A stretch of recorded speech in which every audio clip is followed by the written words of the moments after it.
하나님의 말씀 데살로니가전서 1장입니다.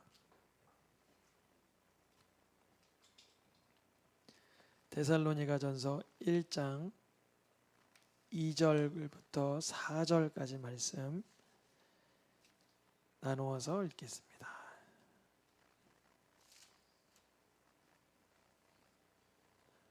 우리가 너희 모두로 말미암아 항상 하나님께 감사하며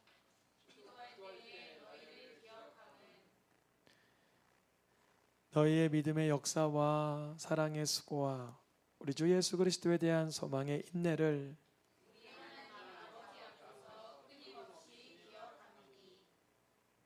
하나님의 사랑하심을 받은 형제들아. 아멘.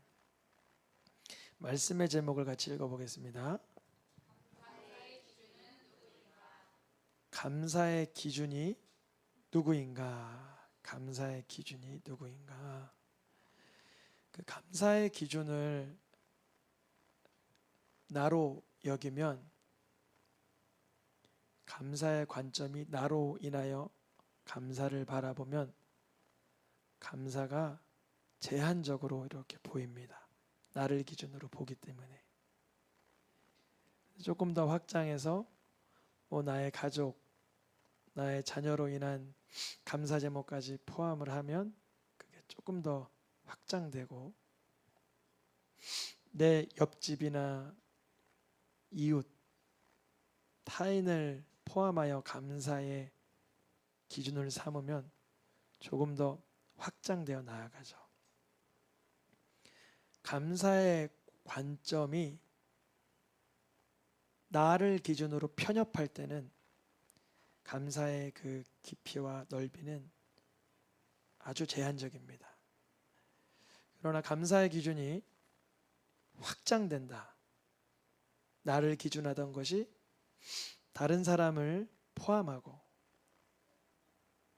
나를 기준하던 것이 하나님의 말씀을 근거하면 우리가 이 감사의 깊이와 감격이 풍성해지는 것이죠. 근데 이와 같은 일은 어려운 일입니다. 아주 불가능한 일이에요. 사실 말은 되지만 불가능한 얘기를 하고 있는 거예요. 말은 되는데 불가능한 얘기라고요. 나를 기준으로 감사하지 어떻게 다른 사람 기준으로 감사합니까? 예배 시간이니까 듣기 좋으라고 말하는 거죠. 맞아요. 게임을 하거나 운동을 할 때도 내가 이겨야 좋지 상대가 이기면 뭐가 좋아요? 뭐가 좋아요? 기분이 나빠지고 감정이 상하고 화가 나고. 가끔 목사님들 중에 운동 좋아하는 분은요, 져드려야 돼요. 큰일 나요. 그래서 저는 운동을 죄송하지만 열심히 안 해요. 설렁설렁해요. 이게 적당히 해요. 왜냐면 저분이 이기는 걸 너무 좋아하면 제가 슬금슬금 져요. 왜냐면 안 그러면 그분이 져서 나를 미워할까 봐. 제가 뭐 잘해서도 아니지만 감사의 그 기준을 확장해 나가는 일이 어려운 거예요. 기적에 가까워요. 불가능한 거예요. 감사의 기준이 확장된다는 것은 이렇게 특별한 안경을 써야 돼요. 이렇게 해서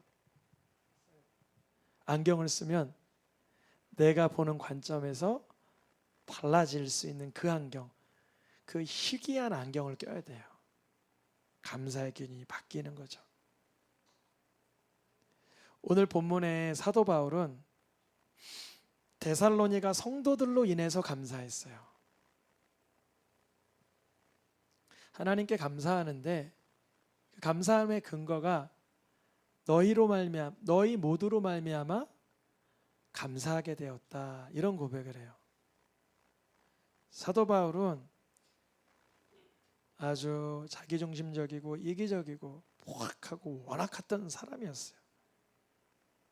근데 그가 예수님이 자기를 위해 십자가에 돌아가신 것을 믿고 난 뒤에는 안경을 하나 받았어요.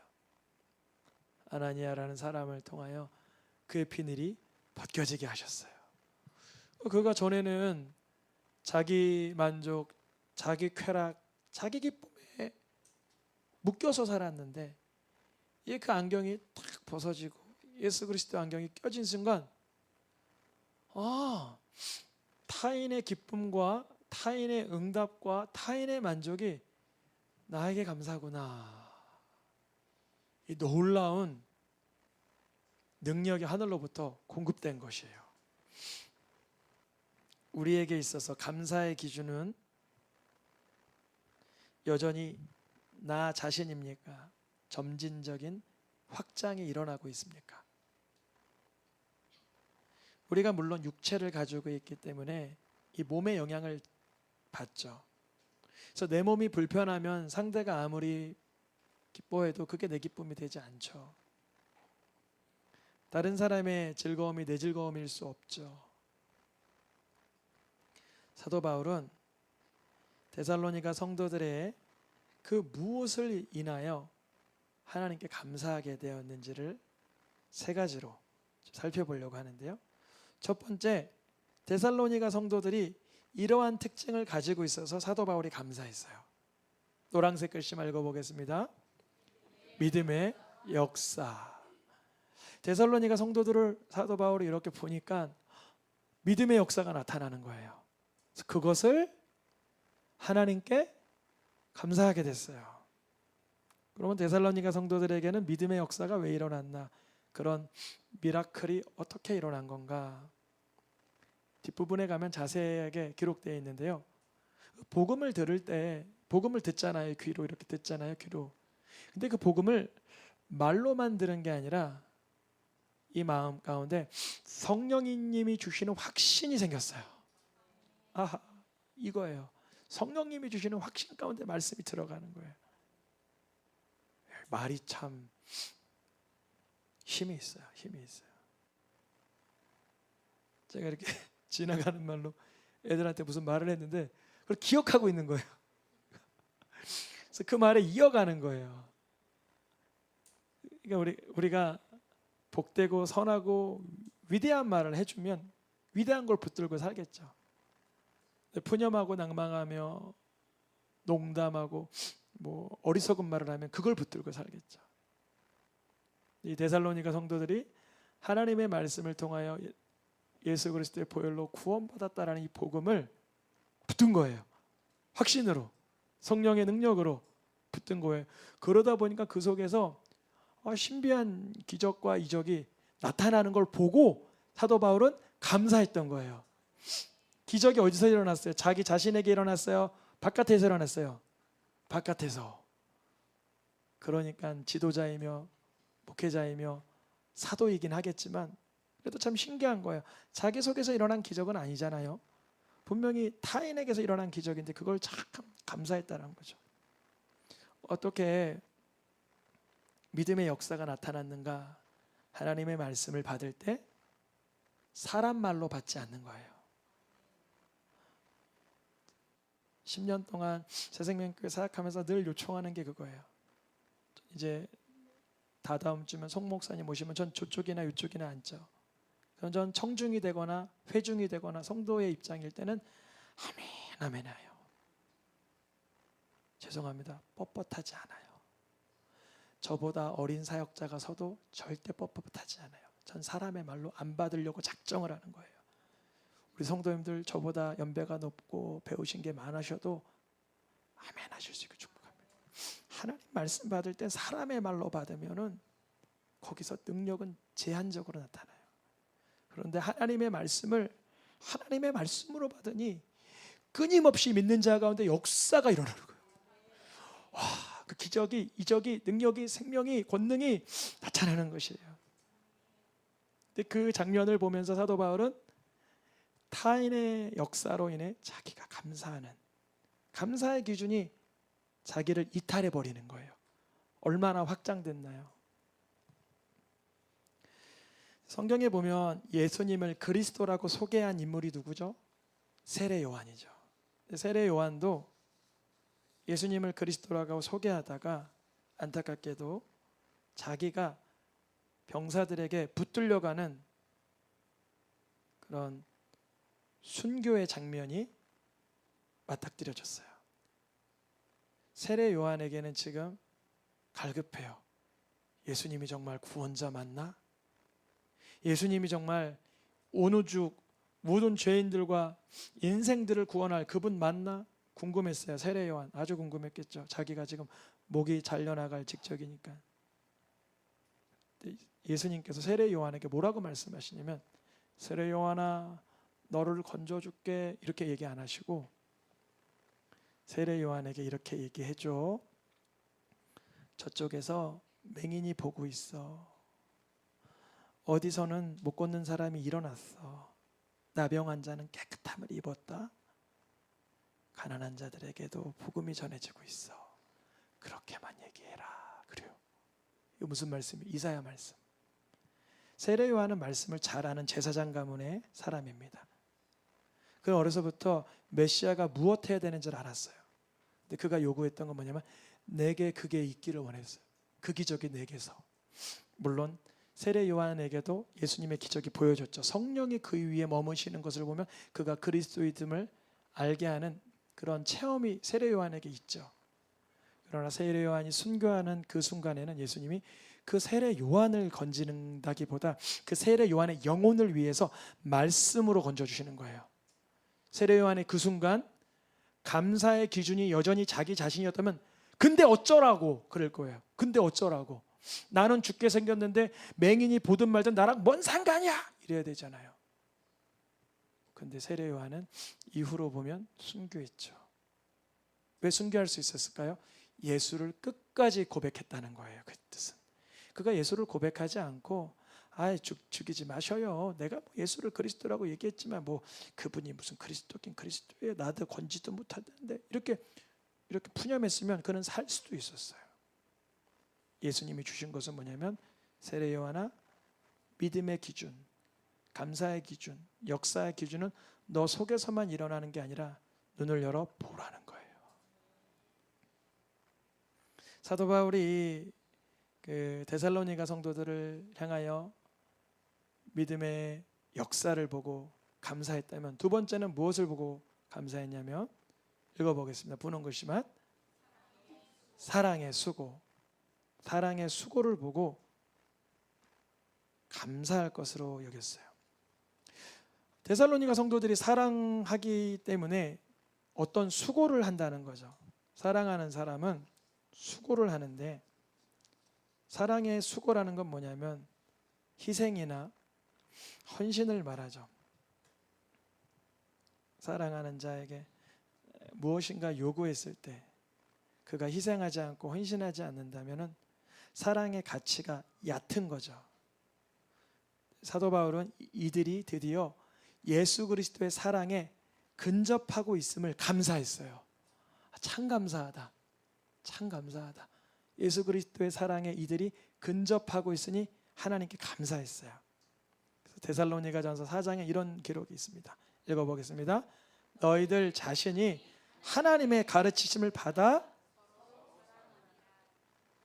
서로 미워하고 증오하는 게 아니라 가르치심을 사람의 말로 받은 게 아니라 맞아. 예수께서 나를 사랑하셨으니 내가 지체를 위하여 목숨을 버리듯 헌신하며 수고하는 것이 맞지. 그러한 사랑을 봄으로 사도 바울은 하나님께 무엇하고 있어요? 감사하고 있어요. 그 사랑의 수고가 어디서 나타나고 있어요? 저기 밖에서. 그걸 보는 거예요. 마지막으로 세 번째는 사도 바울이 무엇을 보며 하나님 앞에 기억하며 감사했냐면 파란 글씨만 읽어보겠습니다. 소망의 인내. 소망의 인내. 누구에 대한 소망의 인내냐면 예수 그리스도에 대한 소망의 인내. 예수 그리스도에 대한 소망의 인내를 하나님께 무엇했어요? 감사했어요. 사도 바울 자기 자신부터가 사실 예전에는 예수님을 그리스도로 바라보지를 못했잖아요. 핍박했잖아요.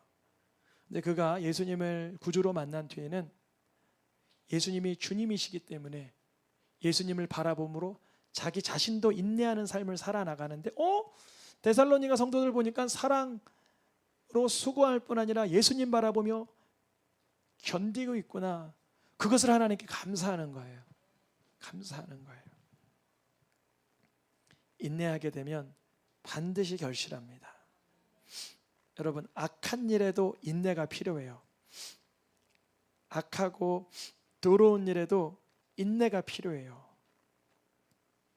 반대로 선한 일, 하나님의 뜻이 이루어질 때도 뭐가 필요해요? 인내가 필요해요. 읽어보겠습니다. 인내로 결실하는 자니라. 하나님의 말씀이 실력 있다라고 언제 깨달아지냐면 우리가 인내하였는데 그로 인한 결과가 나타나는 거예요. 하나님 말씀을 신뢰하고 붙들고 있는데 결과가 나타나야 돼요. 다시 한번 같은 기준이지만 파란 글씨만 읽어보겠습니다. 인내가 필요함은 약속하신 것을 받기 위함이라. 하나님의 말씀에 약속이 약관으로 들어가 있어요. 약관으로. 우리 보험 들면 약관 있잖아요. 그래서 어떻게 다치면 뭐 100만 원 주고, 어떻게 다치면 뭐 이렇게 치료비 주고 하잖아요. 하나님의 말씀에도 우리가 그 말씀 붙들고 인내하는 가운데 주님이 주실 약속이 있어요. 근데 어느 정도 하나님의 말씀 붙들다가 하나님을 테스트 해보다가 떼동댕이 치는 게 아니라 세상에서 날 흔들지언정 말씀 붙드는 거예요. 주님께서 일하심을 누려야 된다는 거예요. 그것이 바로 예수 그리스도를 향한 소망의 인내입니다. 마지막 때에는 많은 이들은 하나님의 말씀을 가벼이 여길 수 있으나 우리 모든 성도님은 말씀을 붙들길 축복합니다.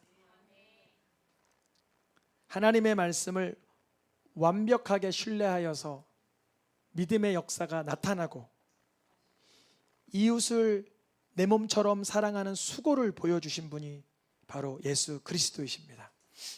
하나님의 말씀을 완벽하게 인정하고 신뢰하고 수행하신 분, 이루어내신 분, 예수 그리스도.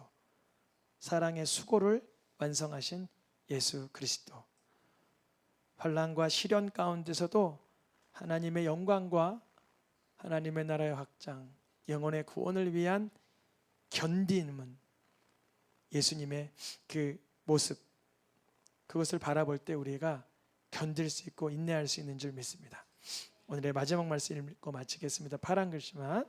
인내가 여기 있나니 지키는 자니라. 두 가지를 지키는데요, 하나라도 빠지면 안 돼요. 여러분, 계명이 없는데 예수를 믿을 필요가 있을까요? 없죠. 계명이 없으면 예수를 필요가 없어요. 왜냐하면 우리를 죄를 재단할 수 있는, 죄를 파악할 수 있는 말씀의 근거가 없는데 죄에서 구원할 치유제를 왜 믿습니까? 믿을 필요가 없죠. 그러니까 계명을 발로 차면 우리는 예수님을 그리스도로 믿기가 불가능해져요. 그러나 반대로 계명을 지키고 누리지만 예수님을 믿지 아니하면 우리가 계명으로 인해서 내 의와 교만만 드러나지 죄를 깨닫지 못했다는 거예요.